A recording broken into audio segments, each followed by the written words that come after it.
A big business deal worth $600 million was going to take place in Dubai. I was accompanying my younger boss, Greg. But suddenly, he says to me, "You useless old man are in the way.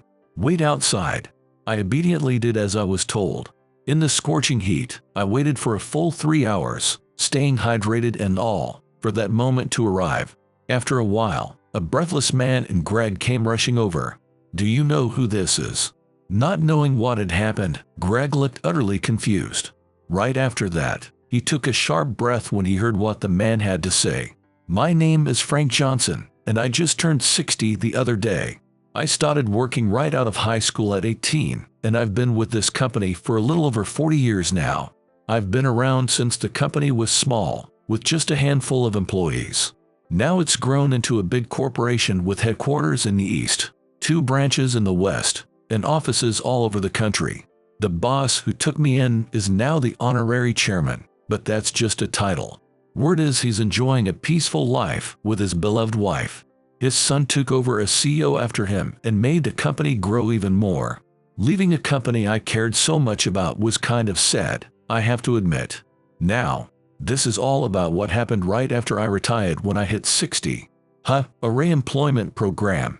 Out of the blue, the retired honorary chairman shows up at my house and asks me to lend a hand again, asking me and all.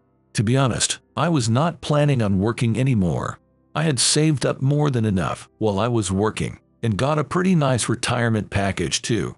The 5 years until I could collect my pension was not going to be a big deal. Plus, my wife Martha had been diagnosed with mild dementia, and I wanted to spend as much time with her as I could. But if the honorary chairman came to see me in person and asked me, there must have been a good reason. I could not give him an answer right away, so I asked for a few days to think it over. Martha listened to what I had to say and smiled, saying, "It's a wonderful thing to know your husband is needed by others. Why don't you go back? I will be all right. While you're at work, I can join in activities at the day service center, and on your days off, we can take walks together. How does that sound?" "Well, if that's what you want, Martha." And just like that, I found myself back in the working world. But I was not going to be working hard at headquarters like before. They wanted me to go to a branch office in the countryside if possible. Of course, it was not meant to be a demotion or anything like that. They wanted me to help rebuild that branch. I felt a little uneasy about leaving New York, where we had lived for so long. But Martha seemed happier about it than I expected. "You know, I have always dreamed of living in the countryside.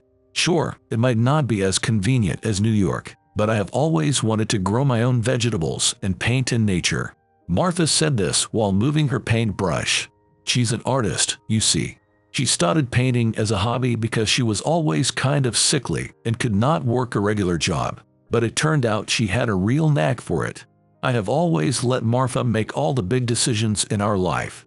If Martha says it's good, then it's good enough for me. And just like that, we decided to move in no time flat. When our kids heard about our plans, they offered to help with the move. Our oldest boy works in construction, so he was all leave the heavy lifting to me, and started packing boxes into the truck like nobody is business. Our second son's in the trucking business. He said he would drive the rented truck to our new place for us. Lastly, our youngest and only daughter works for a big real estate company, so she found us a nice place to live in our new town. With the support of our 3 living kids, we started our new life in the unfamiliar countryside. This place is lovely.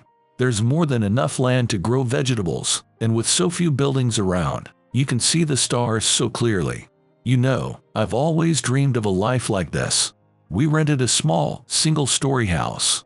The man who owns it apparently bought an apartment near the recently developed station area and lives there with his family. This place used to be where the man's mother, an elderly lady, lived alone.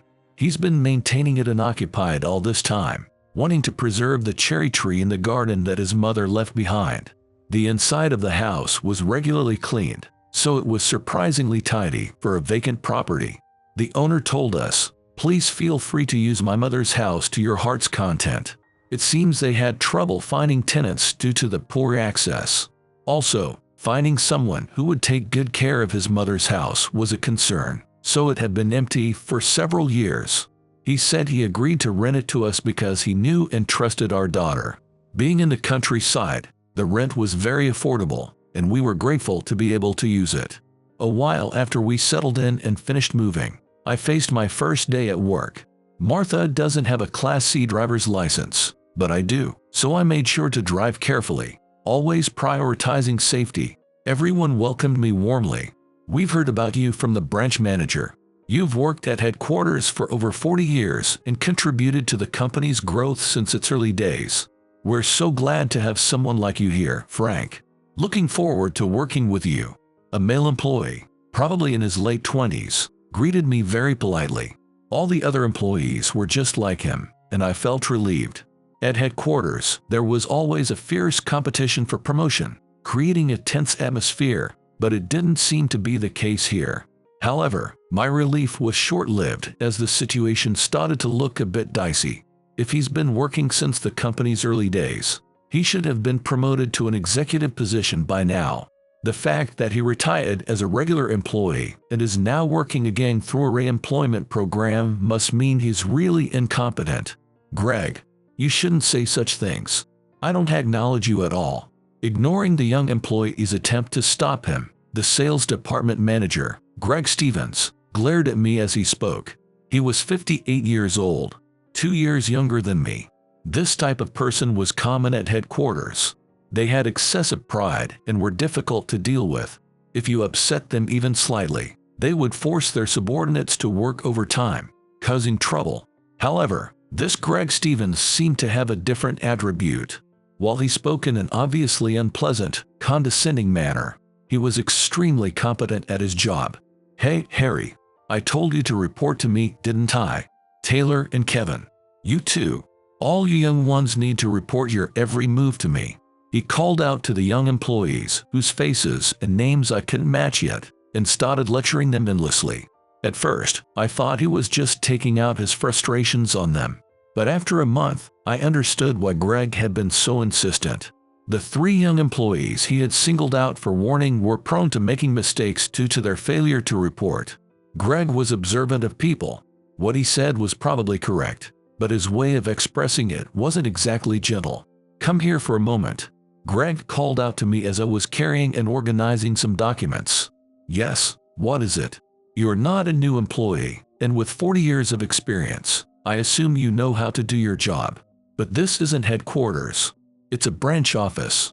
As you've been assigned to the sales department, all authority here is delegated to me as the manager. If you're going to do anything, report it to me first. Even organizing those documents, you should tell me before you start. This kind of task doesn't really require reporting. If it were important documents, maybe, but I was just organizing some materials because there seemed to be a mix of recent documents and those from meetings a few years ago, and I had some free time. However, if Greg says to report, I have no choice but to comply. As he said, he's the top of the sales department. Yes, I understand. When I responded, he nodded with satisfaction. But when I actually reported, he said something odd. "What? You wasted my time for such a trivial report.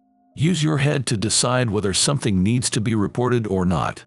Did you really work for this company for over 40 years? He keeps changing his stance like this. After receiving a thorough and unnecessary lecture from Greg, the male employee who first greeted me spoke apologetically. Greg is always like that. He gets angry quickly if things don't go his way, and what he says keeps changing. He has the best sales performance and undoubtedly contributes to our branch's revenue, but I really wish we could do something about his difficult personality. I thought he was absolutely right. However, people don't change so easily. One's innate personality reflects who they truly are, and for 58-year-old Greg to change would mean parting with his former self. Besides, if humans were flexible creatures that could easily change their personalities and thoughts, there probably wouldn't be conflicts based on past experiences. Understanding this, I continued to engage in dialogue with Greg. "Greg, I think there might be a gentler way to phrase things. What did you say?" At my sudden comment, he furrowed his brow deeper than any ocean or mountain. "Just now, you were reprimanding that new employee, weren't you? I agree that she made a mistake that could lead to serious problems. But everyone makes mistakes, especially since she's a newcomer who hasn't even been with the company for a year. I think the approach of outright criticism is outdated. The new female employee, who was reprimanded by Greg early in the workday, left early in the afternoon, claiming to feel unwell. I don't know how many times she's been scolded by Greg, but at this rate, there's a risk she might fade out altogether. At the headquarters where I used to work, to put it bluntly, there was always someone to replace you. In fact, people would be happy when a colleague quit because it meant less competition for promotion. However, unlike in the city, in the countryside where the population is smaller, each individual can be a significant asset. Also, it's not entirely her fault. The mistake was partly due to assigning her work without proper training, citing a shortage of staff in the sales department. That's why Greg, as a department head, needs to show a supportive attitude towards the new employee who made the mistake. However, he dismisses such ideas as coddling. I may have less experience than you, having only been with this company for 10 years. But at my previous job, I survived hellish days of being drilled by my seniors. I've drawn my conclusions from what I've seen and experienced. I won't take instructions from you, who's both an outsider and my subordinate. In the end, none of my words seemed to resonate with him at all. Still, 3 months passed quickly due to our busy schedules. One day, Greg approached me with a stern face and said, "For some reason, our company has received a $600 million business deal offer, and for some other mysterious reason, they want to entrust it to our branch. What I find most incomprehensible is that they are ordering me to take you along to Dubai for this deal. It's an order from the Denver branch manager and our branch chief." Greg sighed, crossing his arms and looking exasperated. After hearing the whole story, I slowly opened my eyes. "If it's an order, we can go against it. From what you've said, you're the main person for this, and I'm just accompanying you, right? I'll focus on supporting you as much as possible. I won't get in your way. So, I look forward to working with you." No matter how much sarcasm or spite he throws at me, I don't pay it much mind and just respond appropriately to the situation. This seemed to annoy Greg, who clicked his tongue and walked away without saying anything more.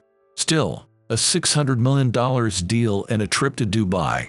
Recently, Martha seems to be doing a bit better, perhaps due to the effects of moving, but I was still worried about her mild dementia. While enjoying her specialty, fried chicken, I talked about the upcoming Dubai trip this morning. I have to go to Dubai with my manager Greg for a business deal. I'll probably be away from home for nearly 2 weeks. I don't want to go because I'm worried about you, Martha. I'll be fine. Cherry will be with me. Cherry. As I wondered when she had made a new friend, I noticed her gaze was directed towards the cherry tree planted in the garden. It was summer, and the fresh green leaves were growing vigorously, lush and verdant. The thick trunk showed its vitality, and surely in spring, it would dye its branches pink. Still, I couldn't leave Martha alone. With a feeling of guilt, we decided to use the long-stay program at a facility while I was away. And then, the day of departure for Dubai arrived. Greg was visibly displeased. "Why do I have to go with this old geezer?" He had been muttering something like this for a while now. He calls me an old man, but at 58, he's not much different. However, for him, it's less about age and more about looking down on those older than him by calling them old geezers. For now, I decided to let him say what he wants. After a long flight, we finally arrived in Dubai, the capital of the United Arab Emirates. Having spent so much time on the plane, my whole body was stiff and sore. Moreover, the temperature was much higher compared to the US, and I anticipated the business negotiations would be more grueling than I had initially thought. As we safely exited the airport, Greg spoke to me in a warning tone. "From the looks of it, this must be your first time abroad, let alone in Dubai. Listen up, you're more likely to fall victim to pickpockets overseas, so keep your luggage where you can see it. Putting your wallet in your pocket is out of the question. Also, always sit in the back seat when taking a taxi."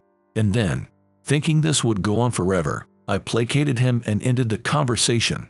Greg seemed unsatisfied, as if he had more to say, but we got into the pre-booked taxi and arrived at the entrance of the luxury hotel where we were staying.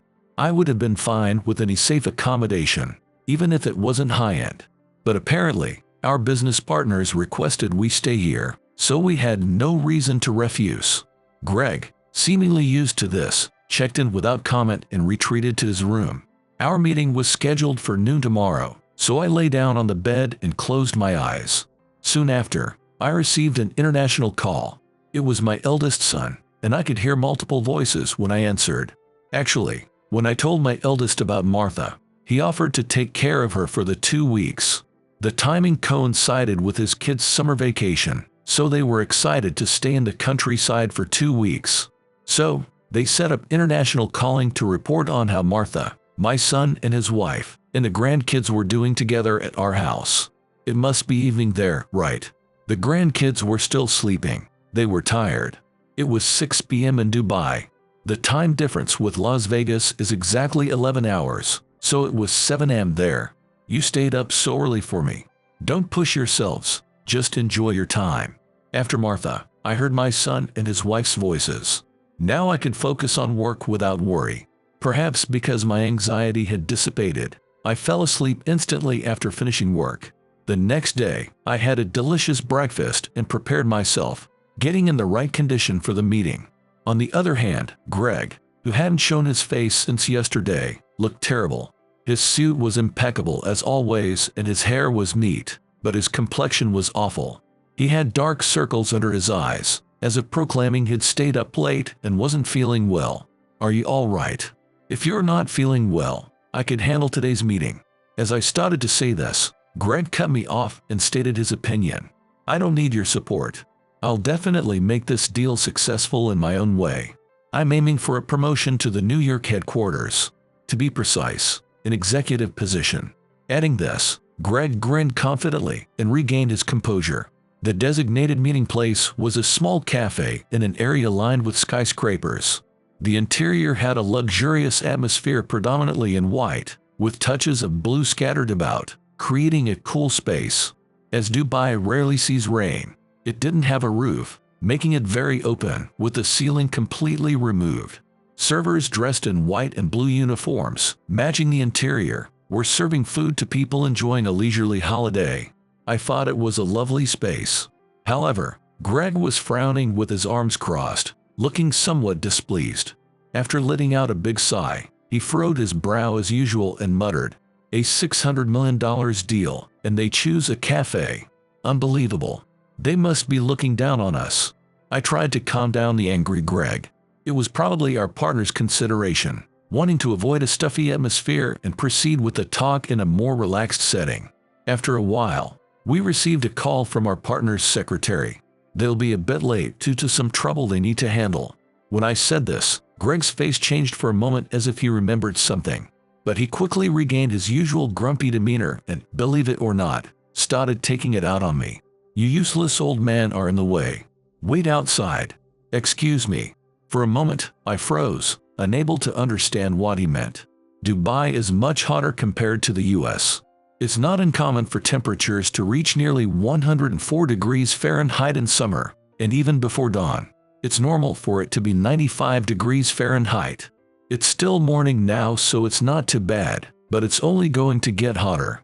The predicted high for today was 102 degrees Fahrenheit.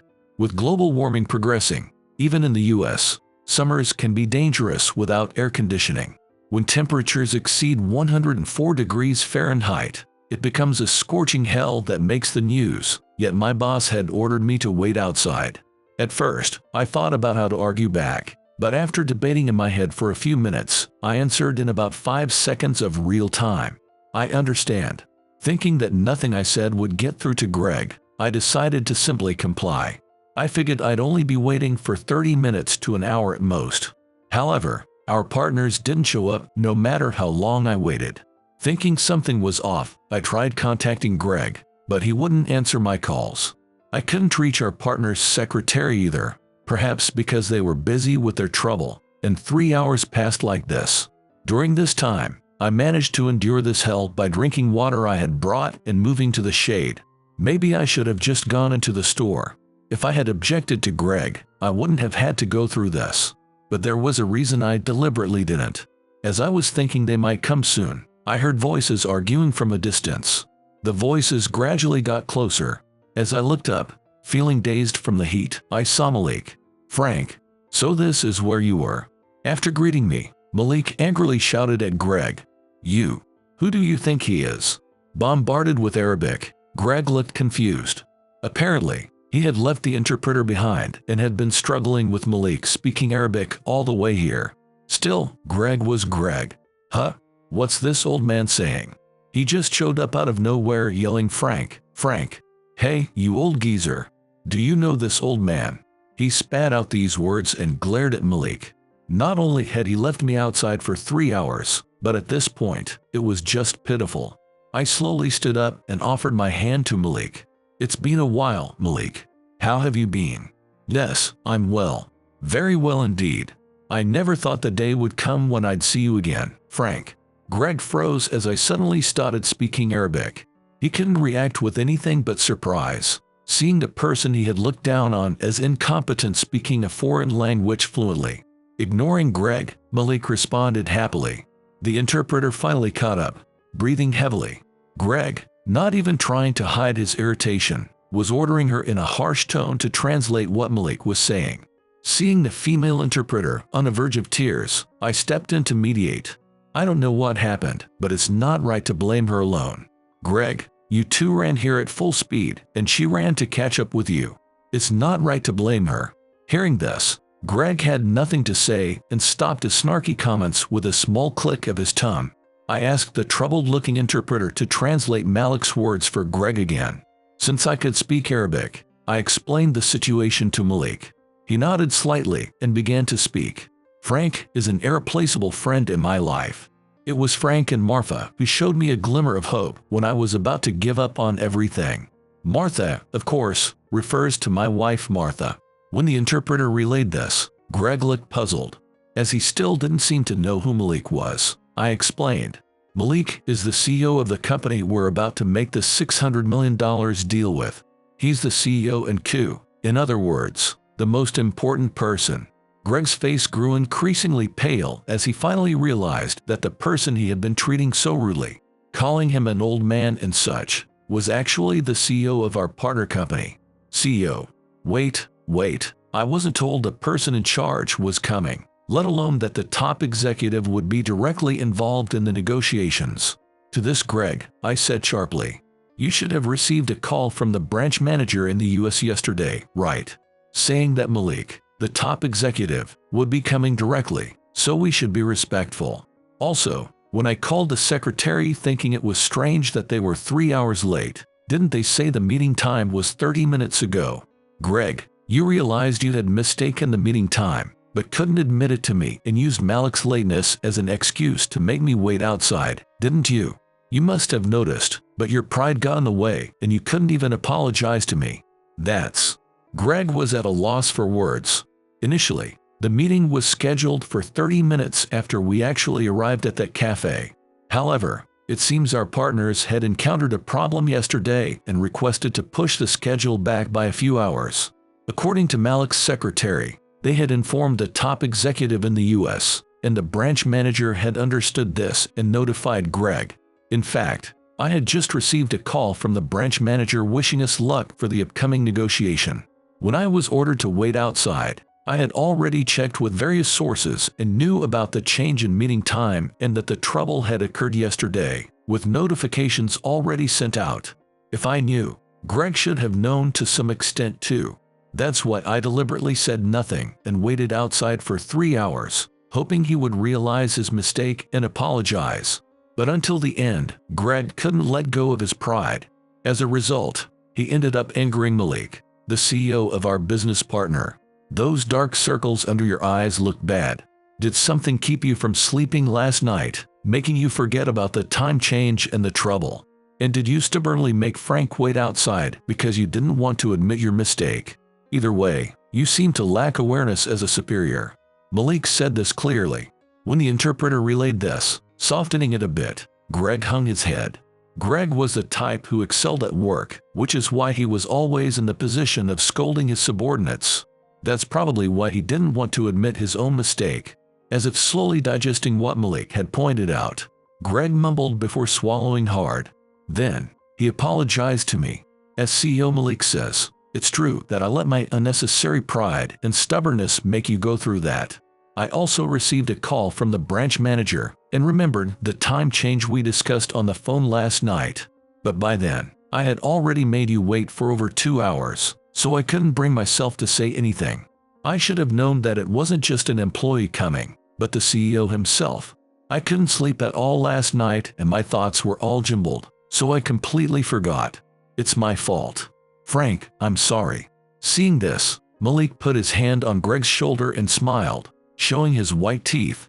It seems you're not just a stubborn old man after all. This time, for Frank's sake, I'll overlook your actions. Normally, I wouldn't want to do business with a company that treats its employees like this, but since you've admitted your mistake and apologized, and because I trust Frank, let's continue with the negotiations.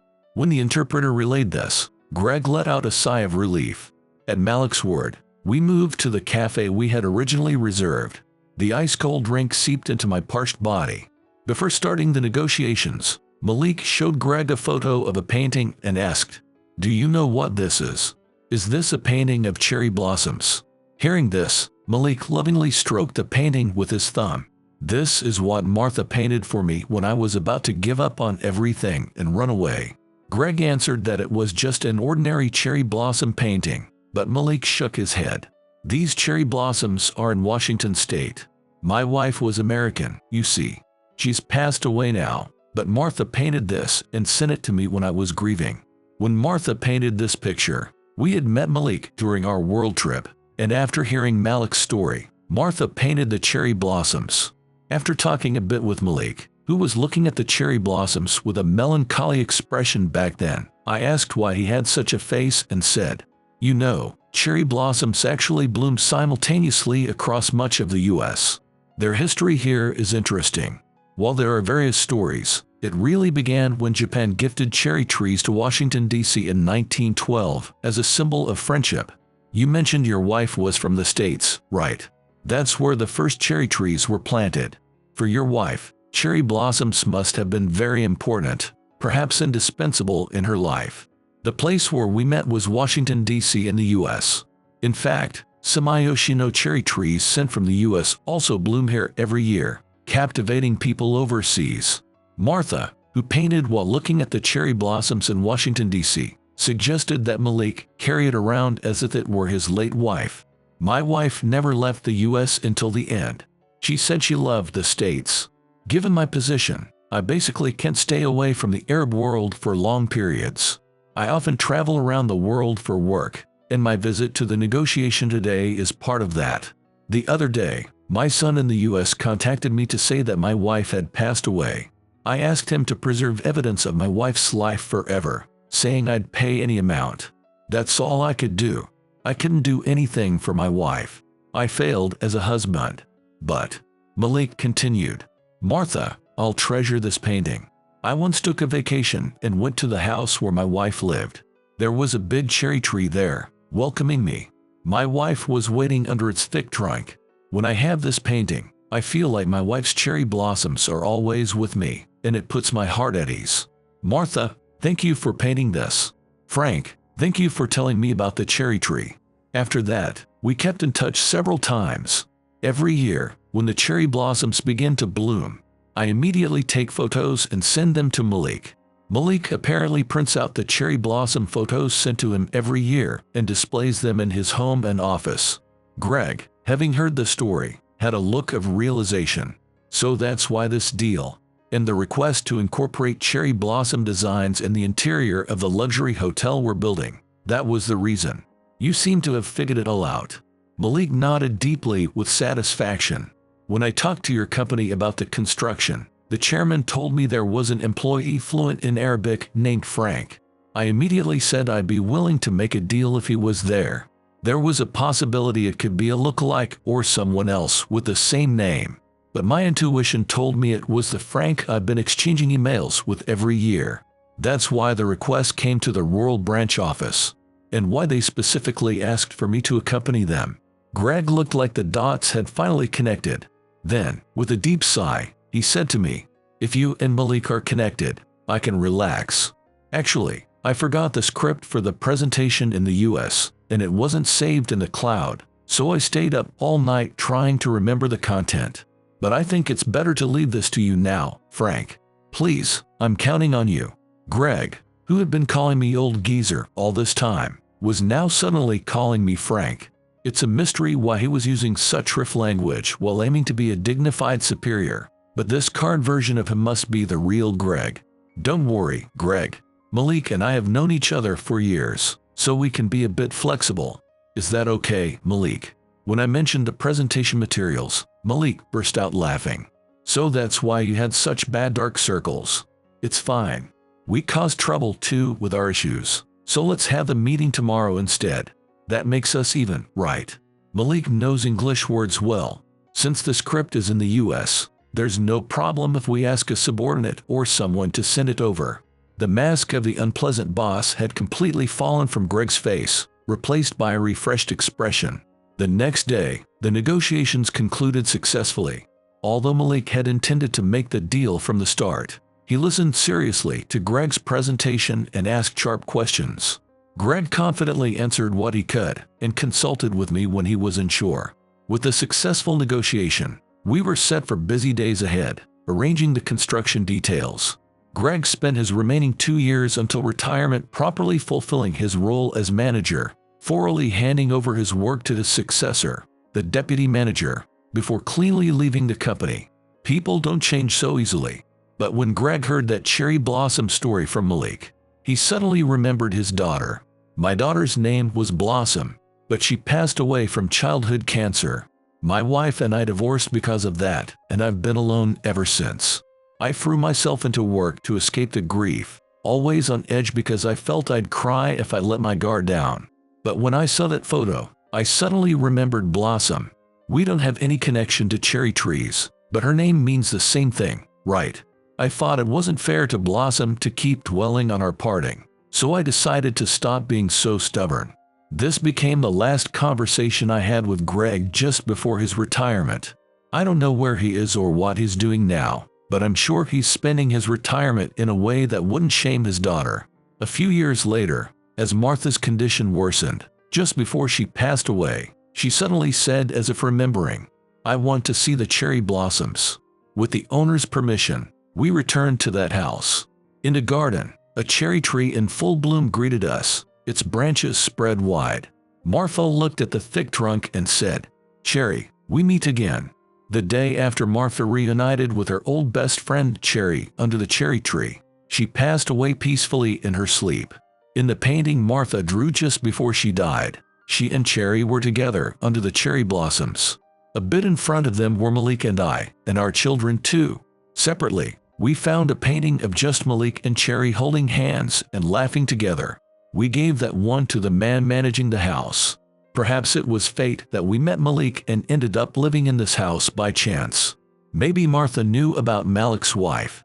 There's no way to confirm now that everything's over, but when the caretaker received the painting from me, he just said, "Mom," and cried with sobs. Martha, and Cherry too, watch over us like this big tree. Malik and I will slowly make our way to you. The cherry tree swayed gently, as if responding,